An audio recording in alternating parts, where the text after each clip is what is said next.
বাংলাদেশের উত্তর পূর্বাঞ্চলের এক মনোরম জনপদ বালাগঞ্জ।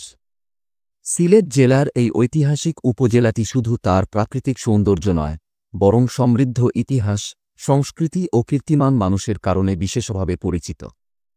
আজকের ভিডিওতে আমরা জানব বালাগঞ্জের ইতিহাস, নদী হাওর, ধর্মীয় স্থান, সুস্বাদু খাবার এবং মহান মুক্তিযোদ্ধা জেনারেল ওসমানীর স্মৃতি।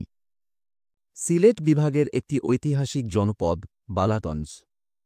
এর প্রশাসনিক যাত্রা শুরু হয় 1882 খ্রিস্টাব্দে, যখন বালাগঞ্জ, ফেঞ্চুগঞ্জ এবং রাজনগর এই তিনটি অঞ্চলকে একত্র করে গঠিত হয় বালাগঞ্জ থানা। পরে 10ই জানুয়ারি 1922 খ্রিস্টাব্দে সরকারি গেজেট নোটিশের মাধ্যমে বালাগঞ্জ থানার নতুন সীমানা নির্ধারণ করা হয়। আর দীর্ঘ প্রক্রিয়া শেষে 7ই নভেম্বর 1982 সালে বালাগঞ্জ থানাকে উন্নীত করে ঘোষণা করা হয় বালাগঞ্জ উপজেলা।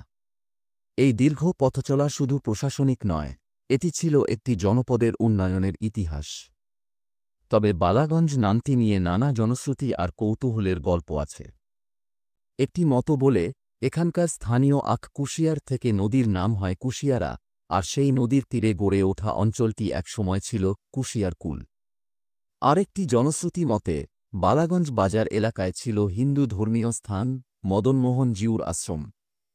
আশ্রমের সেবায়েতরা 2 হাতে পরে থাকতেন অনেকগুলো বালা, অর্থাৎ ব্রোঞ্জ বা স্বর্ণের চুড়ি। এ কারণেই এই এলাকায় বালা প্রচুর বিক্রি হতো, সেখান থেকেই ধীরে ধীরে নাম হয় বালাগঞ্জ। আরেকটি গল্প আরও চমকপ্রদ। অনেকে বলেন এখানে যেসব জিনিসপত্র বিক্রি হতো সেগুলো ছিল বালা, মানে খুব ভালো মানের। আর সেখান থেকেই জন্ম নেয় বালাগঞ্জ নামটি। ইতিহাস আর কল্পনার মিশেলে বালাগঞ্জ আজও একটি বর্ণময় ও সমৃদ্ধ জনপদ।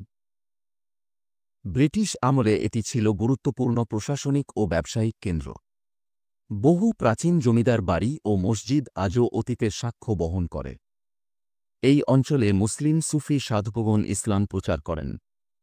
বিশেষ করে শাহ আরকুম রহিমাহুল্লাহ, শাহ শামসুদ্দিন রহিমাহুল্লাহ প্রমুখ অলিরা এই অঞ্চলে ইসলামের আলো ছড়ান। 1303 সাল গৌড় বিজয়ের পর হজরত শাহ জালাল রহিমাহুল্লাহ এর নেতৃত্বে 360 জন সুফি দরবেশ ছড়িয়ে পড়েন সিলেটের গ্রামে গ্রামে। এই বিজয় শুধু রাজ্য জয়ের ইতিহাস নয়, এটি ছিল বিশ্বাস, মানবতা ও আধ্যাত্মিকতার আলো ছড়ানোর এক বিপ্লব। তাদের পথচলায় গহরপুর পরগনা, আজকের বালাগঞ্জ, হয়ে ওঠে একটি গুরুত্বপূর্ণ কেন্দ্র। কুশিয়ারা নদীর তীরবর্তী এই জনপদ তখন ছিল প্রাকৃতিকভাবে সমৃদ্ধ, কিন্তু সাংস্কৃতিকভাবে ছিল অনেকটাই পিছিয়ে। ইতিহাসবিদদের মতে প্রাচীনকালে এই অঞ্চল ছিল প্রাগ আর্য ও হিন্দু সংস্কৃতির প্রভাবাধীন। পাল ও সেন যুগে বালাগঞ্জের কিছু অংশ ছিল নবদ্বীপ ও গৌড় রাজ্যের সীমান্ত অঞ্চল।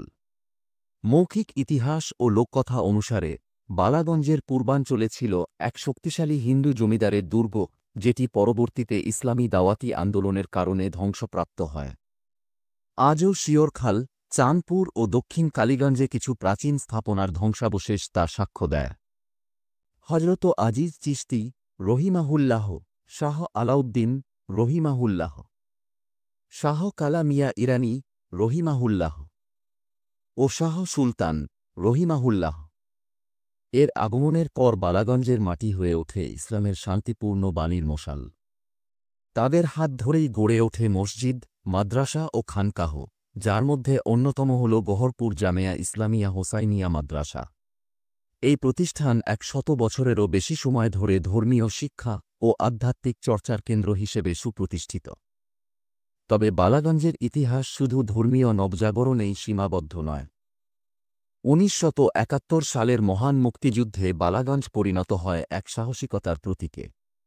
শেরপুর ও সাদিপুরে সংঘটিত হয় ভয়াবহ সম্মুখ যুদ্ধ, যেখানে মুক্তিযোদ্ধারা বীরত্বের অনন্য উদাহরণ সৃষ্টি করেন। গলিমপুর ও আদিত্যপুরে ঘটে মর্মান্তিক গণহত্যা, হানাদার বাহিনীর নিষ্ঠুরতা আজও কাঁদায় এই জনপদকে।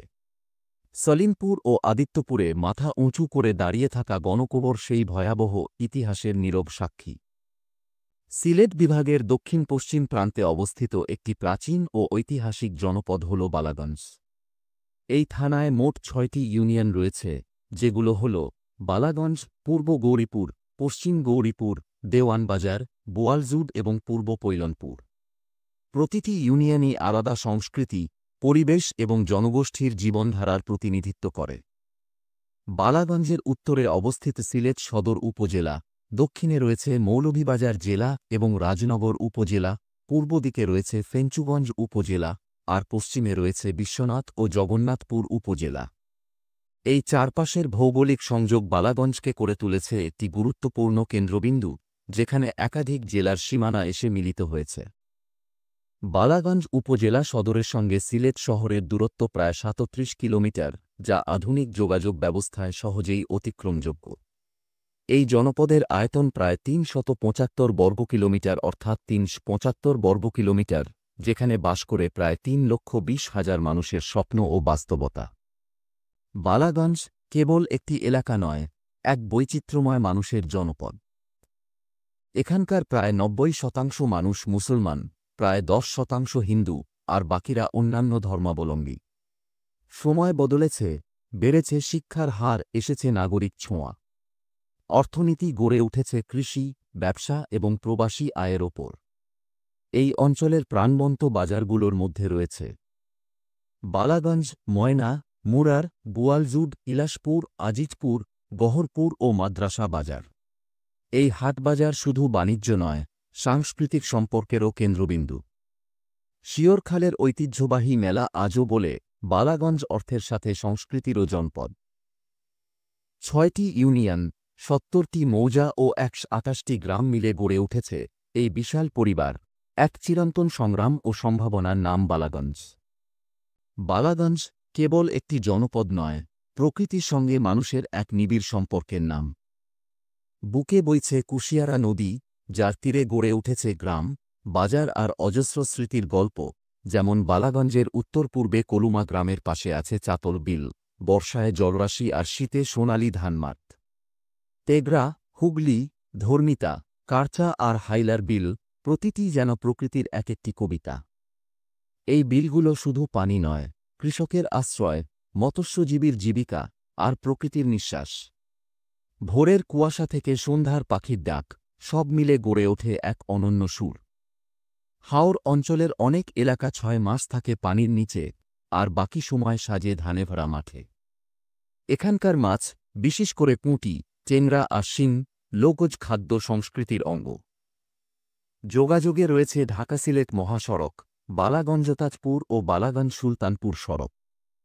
আছে ওসমানীনগর থেকে বালাগঞ্জে প্রবেশের আলাদা সংযোগ সড়ক। বালাগঞ্জ বাজার, মুরার বাজার, মাদ্রাসা বাজার, জনকল্যাণ বাজার ইত্যাদি এই অঞ্চলের জনপ্রিয় হাট বাজার, যা গ্রামীণ অর্থনীতির চালিকা শক্তি। বালাগঞ্জের সবচেয়ে গর্বের নাম জেনারেল এম ওসমানী। তিনি মুক্তিযুদ্ধের সর্বাধিনায়ক। ১৯১৮ সালে জন্ম নেয়া ওসমানী ছিলেন অবিভক্ত বালাগঞ্জের সন্তান, একজন দূরদর্শী সেনানায়ক, যিনি বাংলাদেশ সৃষ্টির ইতিহাসে স্বর্ণাক্ষরে লেখা থাকবে। পরবর্তীতে বালাগঞ্জ উপজেলা ভেঙে তার নামে ওসমানীনগর উপজেলা গঠিত হয়েছে। এখনও তার স্মৃতি বিজড়িত স্থাপনা, পাঠাগার ও স্মারক রয়েছে এই অঞ্চলে। বালাগঞ্জের খাবারে মিশে আছে হাওর অঞ্চলের স্বাদ আর গ্রামীণ ঐতিহ্য। এখানকার মানুষের পছন্দের তালিকায় রয়েছে পুঁটি, শিং, টেংরা, কই, মাগুর মাছের নানা পদ। তল বিলের টাটকা মাছ দিয়ে তৈরি হয় সরষে, ভুনা আর টক রান্না। ভাতের সঙ্গে খাওয়া হয় শুটকি ভর্তা, ধনে পাতা দিয়ে ডাল, আর মাটির হাঁড়িতে রান্না করা গরুর মাংস। ঐতিহ্যবাহী পিঠা, যেমন পুলি, চিতই আর সন্দেশ, অতিথি আপ্যায়নে এখনও জনপ্রিয়। বালাগঞ্জের খাবার শুধু পেট নয়, মনকেও তৃপ্ত করে। বালাগঞ্জ শিক্ষা ও সংস্কৃতির এক গুরুত্বপূর্ণ স্থান। এখানে রয়েছে বহু ঐতিহ্যবাহী শিক্ষা প্রতিষ্ঠান, যেমন Balaganj DNA high school, Balaganj degree college, Dewan Abdur Rahim high school, Balaganj model সরকারি বিদ্যালয়, মুন্সিবাজার উচ্চ বিদ্যালয় এবং বালাগঞ্জ শহীদ স্মৃতি মাধ্যমিক বিদ্যালয় ইত্যাদি। প্রতিটি প্রতিষ্ঠানই শিক্ষার ক্ষেত্রে গুরুত্বপূর্ণ ভূমিকা রাখছে। বালাগঞ্জের এসব শিক্ষা প্রতিষ্ঠান আগামী দিনের সোনালী ভবিষ্যৎ তৈরি করছে। বালাগঞ্জ শুধু ইতিহাসে নয়, ঐতিহ্যেও সমৃদ্ধ। তার অন্যতম নিদর্শন শীতল পাটি। মুর্তা গাছের কাণ্ড থেকে তৈরি এই পাটি গরমে যেমন আরামদায়ক, তেমনি দেখতে দৃষ্টিনন্দন। সাদিপুর, দেওয়ানবাজার আর গৌরীপুর এলাকার নারীরা হাতে বুনে চলেছেন এই শিল্পের গল্প। 2017 সালে এটি পেয়েছে ভৌগোলিক নির্দেশক পণ্যের স্বীকৃতি। শীতল পাটি আজ শুধু একখানা চাকাই নয়, এটি বালাগঞ্জের একটি গর্ব, ঐতিহ্য আর পরিচয়। প্রকৃতি, ইতিহাস আর মানুষের মিলিত রূপ হল বালাগঞ্জ। এখানে জেনারেল ওসমানীর মতো বীরের জন্ম হয়েছে, কুশিয়ারা নদীর বুকে নৌকা ভেসে চলে, হাওরের ধানপানির সাথে বেঁচে আছে মানুষের আশা ভরসা। এই ছিল বালাগঞ্জের গল্প। আপনার যদি সিলেট সফরের পরিকল্পনা থাকে, তাহলে একবার ঘুরে আসুন বালাগঞ্জ থেকে। এখানেই আছে গ্রামীণ বাংলাদেশ ও ঐতিহ্যের এক বাস্তব রূপ। ভিডিও ভালো লাগলে লাইক, শেয়ার এবং সাবস্ক্রাইব করতে ভুলবেন না। আপনাদের মন্তব্য নিচে জানাতে পারেন। বালাগঞ্জ নিয়ে আপনার অভিজ্ঞতা কেমন?